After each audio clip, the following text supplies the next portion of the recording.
The interactive cable package QUBE opened its doors on December 1st, 1977, and with it came a set of 30 channels. 10 of those were the same broadcast channels you could get over the air. 10 of those were kind of a proto-pay-per-view that showcased recent movies, sporting events, and adult films. The remaining 10 were exclusive QUBE content, locally produced in Columbus, Ohio. The main idea was to use the channels as a testing ground for certain interactive technologies, but they also had to air appealing content for viewers to buy into. The strategy was to appeal to as many demographics as possible. Adults had local sports programs, community news, game shows, comedies. And kids? Well, kids had a channel all to themselves. Channel 3, C3 for short, and C3 aired nothing but Pinwheel.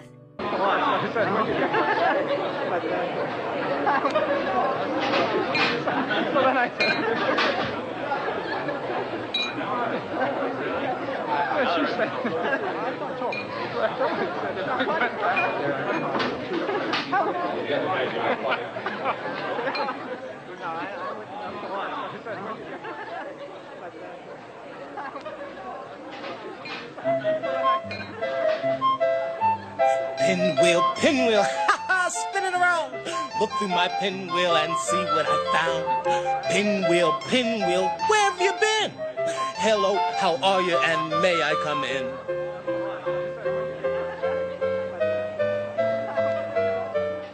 QUBE's head of programming was Mike Dan, who had been a consultant for the Children's Television Workshop, or CTW, a non-profit television production company that's best known as the company behind Sesame Street, the hit show for the public broadcasting service, aka PBS. In creating their own children's show, Dan wanted something in the vein of a CTW show, and so brought on board one of his old CTW buddies to help develop it. Her name?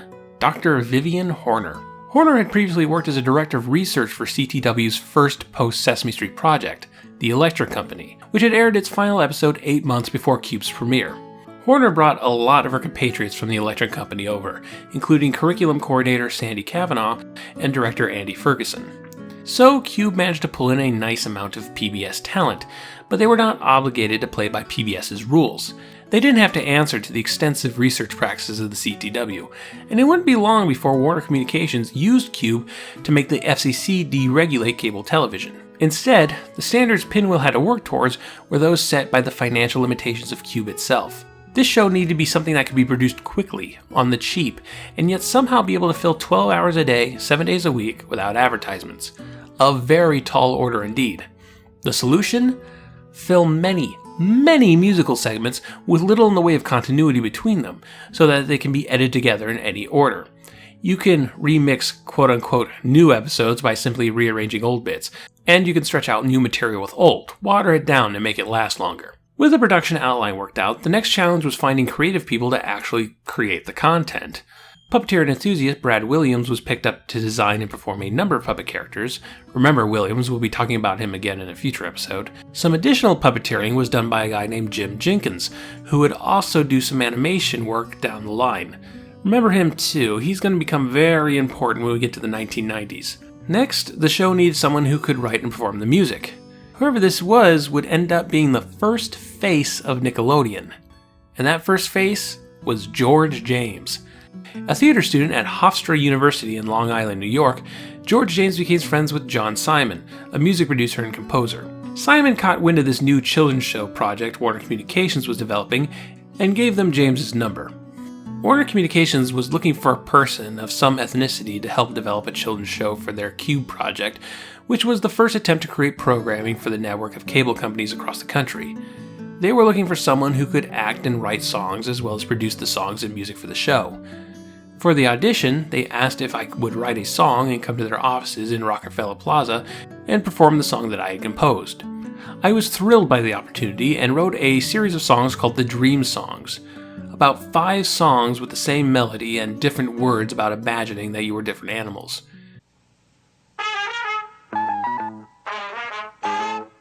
Did you ever dream that you were a cotton-tailed rabbit, hopping over everything in sight? It certainly appears that you've got the longest ears, and you fold them up before you say goodnight. You'd have so many forest friends that the chatter never ends. You could be a rabbit, a fuzzy, friendly rabbit. You could be a rabbit if you want to dream. They taped me singing these songs, and I went home and waited. After about 2 days, I got a call asking if I would come up to one of their offices to discuss being part of this project. They already had the name of the show, Pinwheel, but nothing else. This was a happy day and the beginning of many happy times. James would end up playing the main human character, Jake, which wasn't a huge departure from James' own personality. By the way, the reason John Simon knew about the show to begin with was because they hired his wife, CC Loveheart, a professional mime who was running a 2-person mime show in New York City. Sandy Kavanaugh saw the show and brought Loveheart on board to develop a mime character named Coco. I wrote almost all of the skits that I performed because the writers did not know how to write for a mime. Writers use words, mimes do not, so I was also hired as a writer. Children are known to be afraid of clowns and the white face look, so I developed Coco's makeup by trying various makeups.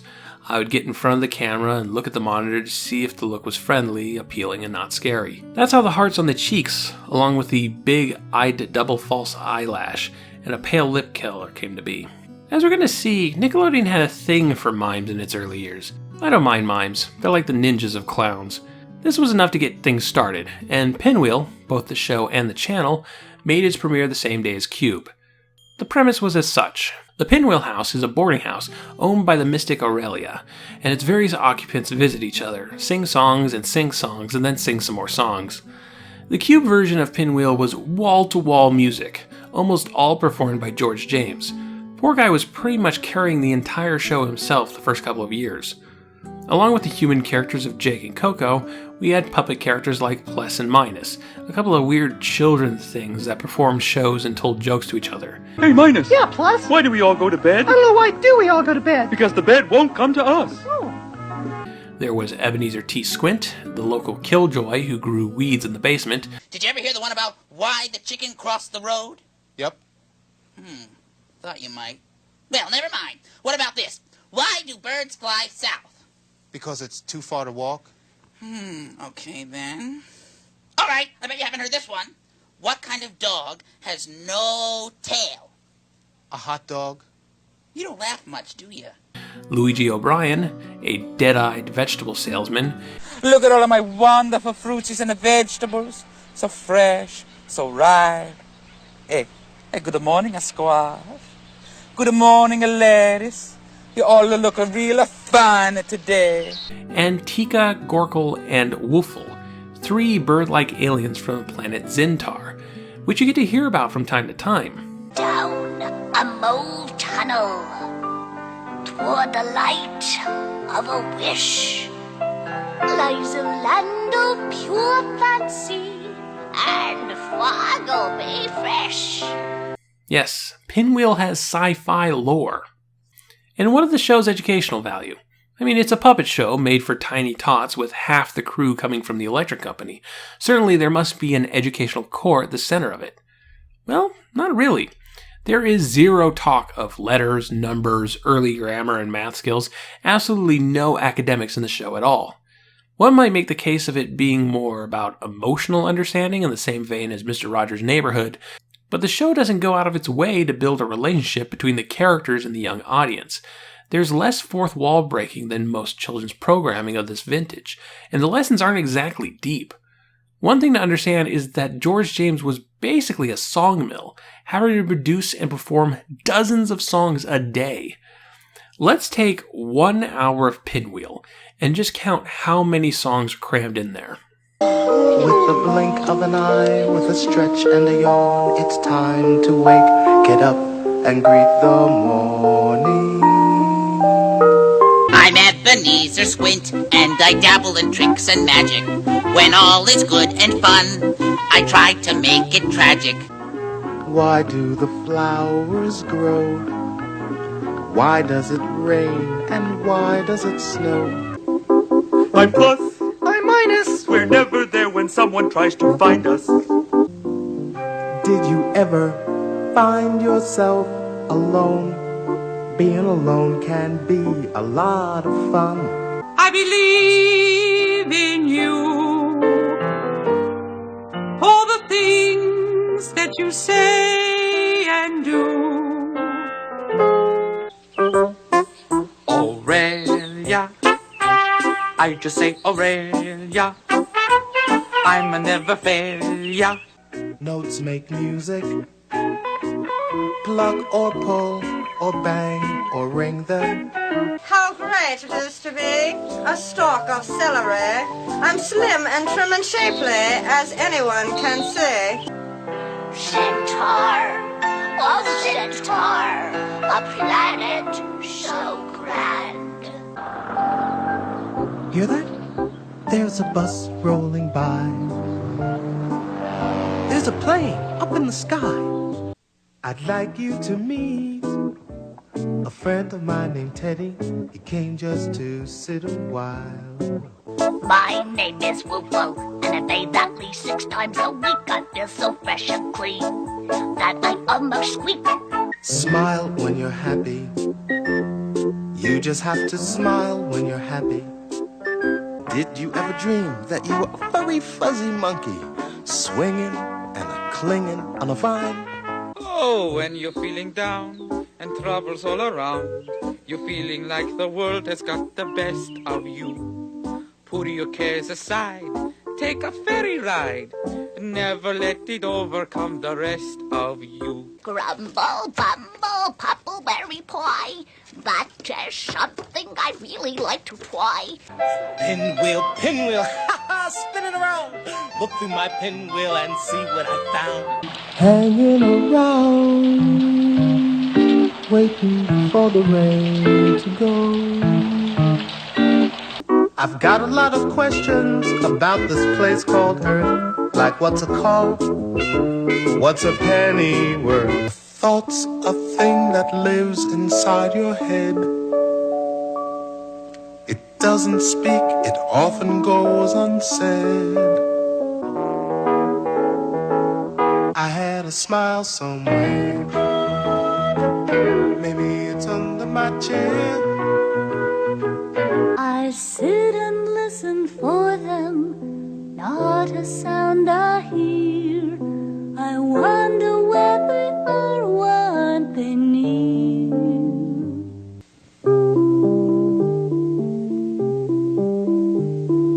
Boy, I love to sing. Yeah, no I love shit. to sing and croon. 24 songs crammed into an hour.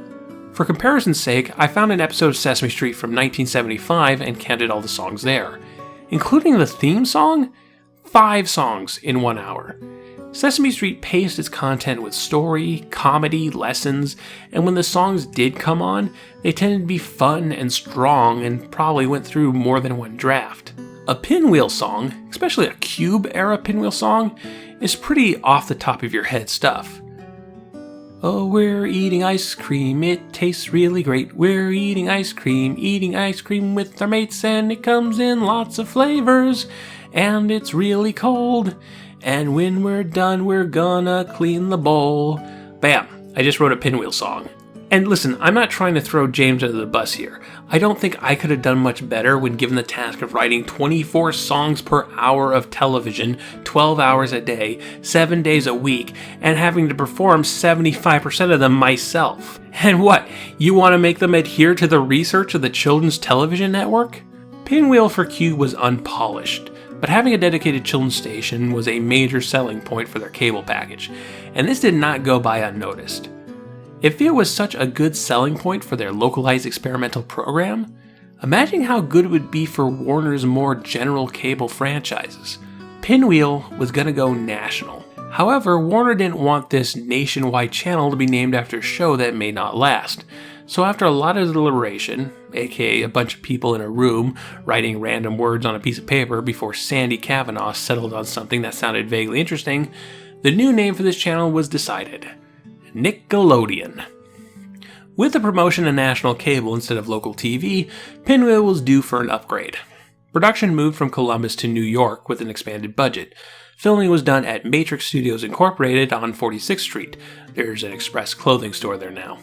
Contracts were renegotiated, but a few people ended up leaving the production, including CC Loveheart, whose request for residuals was denied. Coco was recast, now played by another professional mind, Lindinelle Riviera. I couldn't find out too much about her, except that in 1980, she was in a mime performance called Spaghetti, where she kills a guy mime and turns him into a marionette using spaghetti as strings. Dude, mimes are hardcore. New talent was brought in, resulting in a bunch of new characters. Arlene Miyazaki was cast as Kim, resident artist and Ariella's niece. What is it, Kim? Oh, I was just looking at the travel section in the paper.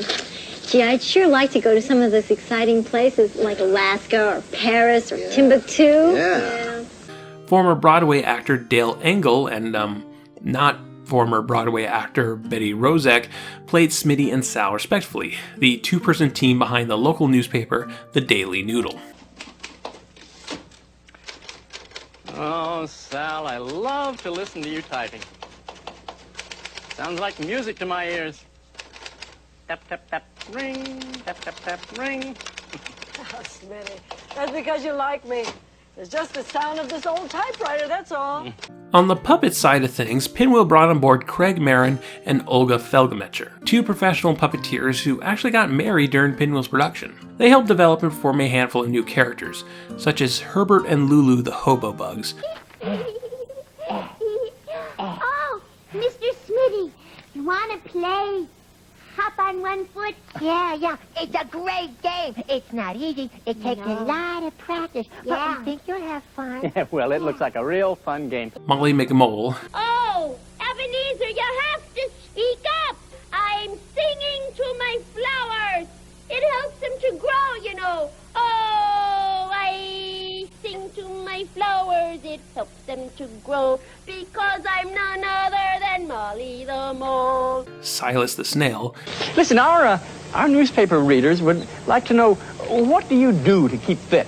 What do I do to keep fit, eh? Why, that's easy. I do just what I'm doing now. Well, what's that, Silas? It looks like you're just sitting there. Sitting here? Not at all. Look again, Mr. Smitty. Mr. Smitty, I'm jogging. And the weird, elusive Admiral Bird, whom the Daily Noodle is constantly trying to get a picture of.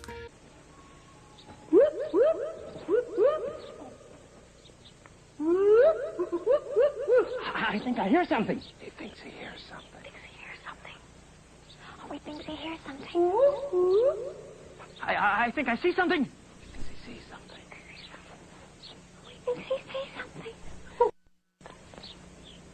Oh, it's just an old feather duster.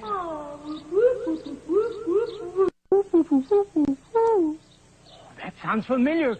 I think we must be close to him now.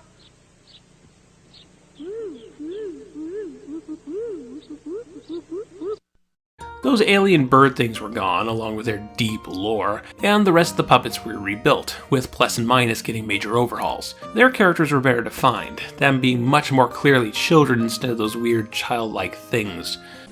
Hey, Minus, come here. What? Tell me something. What do you call a person who eats a whole horse for breakfast? I don't know. What do you call a person who eats a whole horse for breakfast? You really want to know? Yeah. You call him Big Mouth.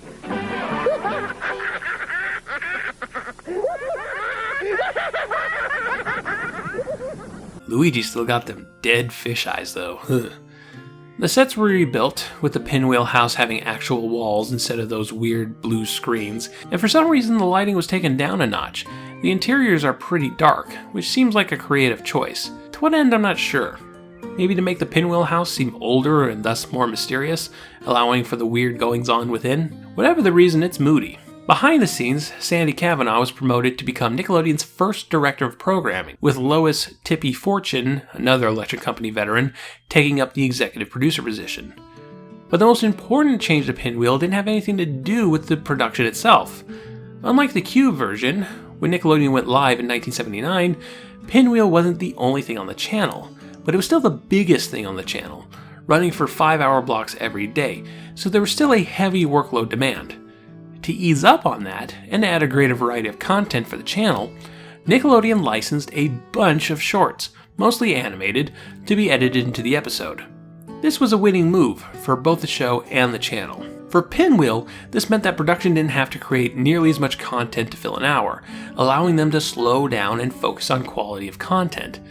They also seemed to realize that maybe they didn't have to write so many songs and could get mileage out of the character interactions. And the songs that were there could be workshopped, no more need to perform the first thing to come into your head. The time and freedom these shorts added to production was significant. The shorts themselves, at least the ones I've managed to find, were made up of 70% beloved European exports, many of which are still fondly remembered today, and 30% some guy's third attempt at stop motion. Short Speed Round! Paddington, the 1976 television adaptation of Michael Bond's Paddington Book Bear series. These vignettes combine two-dimensional and three-dimensional objects to create a unique visual style. Haddington Tales, a 1969 British delight about a town of anthropomorphic hats. Simon and the Land of Chalk Drawings, 1974, about a boy whose chalk drawings come to life. I'm sure Nickelodeon will never touch on these subjects again. Emily, a French production about a little girl and her pet hedgehog. Chappy Chapo, 1974, a French stop-motion production about two clay blob siblings who will give you nightmares, but not nearly as many nightmares as the Clock Man! TikTok is coming for you!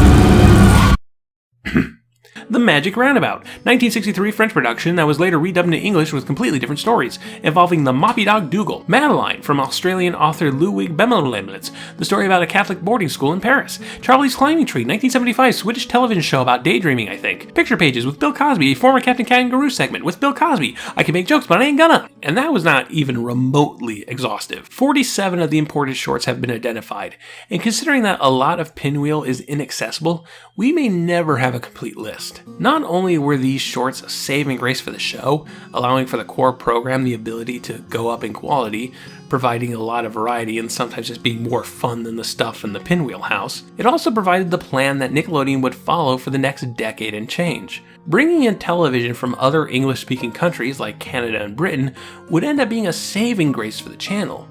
But the early model of 1979 Nickelodeon consisted almost entirely of what I'm going to call package shows, as in shows designed to repackage existing material with new framing presentations. As we'll see, Pinwheel was the best of these package shows on the virtue that the stuff outside the shorts is substantial and high quality, but it was still the gold standard of what would be a very quick and cheap model of cable television. The additions of these shorts also pushed Pinwheel a bit too close into being a Sesame Street clone. It had been juggling with similar archetypes back in the QUBE era, but now it was as plain as day. Both shows were musical children's programs about a group of friends living in a small area made up of human actors and various puppet monsters that include a duo who shared the same room and got into funny prank antics, a green grouchy character who likes things people typically find unpleasant, and a playful figure that the grown-ups never managed to see in person. And both shows intercut shorts from a wide variety of creators. Is that a fair comparison? Well, in the details, no. Despite its cast of monsters and weirdos, Sesame Street attempts at creating a recognizable urban space for kids to connect to. It looks like it would actually be a New York City neighborhood. Pinwheel existed in a more painterly realm of unreality, vaguely familiar, but not a place you could ever actually go to. It was much breezier in tone and slower in pace. While Sesame Street allowed itself a lot of energy and bombast and even slapstick humor, Pinwheel was a lot more calm. The music was largely soft acoustic, the comedy simple and subdued. There were segments of characters just playing with toys for 5 minutes. If Sesame Street was a fun Saturday out with friends, Pinwheel was a lazy Sunday of after-church naps and trips to the antique store. Also, even this version of Pinwheel lacked any real educational value despite the CTW pedigree. That's not a bad thing. There's no rule saying every single kid show has to be brain food. But considering how much of the Sesame Street mold it does borrow, it's surprising they never threw in the alphabet song on occasions. At least, I assume they didn't. By 1984, Pinwheel had produced 260 hours of television, of which only a little less than 10 has been made available.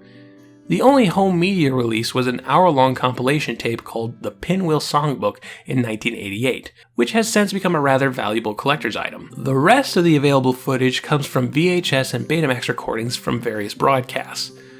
3.8% isn't exactly a great sample size. As far as we know, the really good stuff is hiding in those 250 other hours. But why is that? Why doesn't Pinwheel have a stronger home media presence? Well, I mean, Nickelodeon hasn't had the best track record on getting their shows on DVD, but they're getting better at it, so why not now? Well, the reason we'll probably never see the whole series on DVD or streaming is that Nickelodeon almost certainly no longer has the rights to distribution for all those shorts. This is also probably the reason why, in all those retro flashback rerun blocks Nix has run over the years, Pinwheel has never been included. And this lack of visibility has really hurt the show's reputation. Most Nickelodeon retrospectives treat Pinwheel like a footnote at best, if they bother to mention it at all. There is only one reference to Pinwheel in the book, Slimed, An Oral History of Nickelodeon's Golden Age, and it's in Mark Summers' introduction. Here's what he says. My first introduction to Nickelodeon was long before my Double Dare audition. It was our nightlight, when our babies came home from the hospital and wanted that 3 a.m. feeding. Cable was young, and we would watch the East Coast feed of a show that looked like something from the 50s, Pinwheel. The production, in my opinion, was horrible. The puppets were lackluster, and it seemed they reran the same 6 hours over and over again. Yet I was memorized. That's a pretty harsh note to open your Let's Praise Nickelodeon book with. Not that I've been looking at Pinwheel with rose-tinted glasses in this video, but we're talking about the show that gave the channel a chance. The original Heartbeat. Yes, it is very unlike the type of programming Nickelodeon would become known for, though it did find a comfortable home for a few years when the Nick Jr. programming block premiered in 1988. But at least for those first few years, Pinwheel was the flagship programming, the foundation from which Nickelodeon built itself up from. And I think that's worth remembering. Production of the show ended in 1984, though it wasn't officially canceled until 1990, running reruns consistently for 6 years. By that point, the people in charge of the channel figured that by the time one generation of kids had absorbed those 260 hours, another generation would be taking its place, the show's audience constantly renewing itself. The last major project for the Pinwheel crew was a touring road show. And for George James, the guy who had to write hundreds of songs for this weird cable experiment, who had to be the first face of the first channel for kids, this was when he finally saw how all that hard work had paid off. Touring with the road show and meeting the many Pinwheel fans is one of the great adventures of my life. To meet the many people who wanted to see you, take a picture with you, and get your autograph was an incomparable joy and honor. To see that what you're doing was bringing happiness into so many lives is something I could never tire of. I could go on and on about the roadshow. It's the kind of validation I think all artists crave, to connect with your audience and see just how much they really enjoyed what you've done. Susan, who's your favorite character on Pinwheel? Les. Ha! She liked me! I hate it when that happens. Give him a hug, bro. What was your favorite thing about the show? Aurelia. What's your name? Mark. Who's your favorite character in Pinwheel? My favorite character is Ebeneezer. Good one, Carl. Who's your favorite character on Pinwheel? Minus. It's a great show. My kids love it. We watch it all the time. Who's your favorite character on Pinwheel? Jake. But you know, the nicest part was hearing this. I love Pinwheel! I know I can relate to that. Pinwheel wasn't a perfect production. The QUBE iteration is exhausting, while the Nickelodeon iteration actually doesn't have enough energy. It's an easy show to fall asleep to, but at the same time, it's comfortable, like a well-worn pair of shoes. And for a show that's faded from pop culture memory over the last 40 years, its importance to cable television is undeniable. Give a hello, take a hello. It's sure nice to meet a friend. We've been waiting for you. Tell us where you've been. Oh, we've been all over the place. Hello, hello. Hello, Jake. Hello, hello. Hello, Molly. Mr. Smitty. Hello, hello. Hi. Hi, everybody. Say.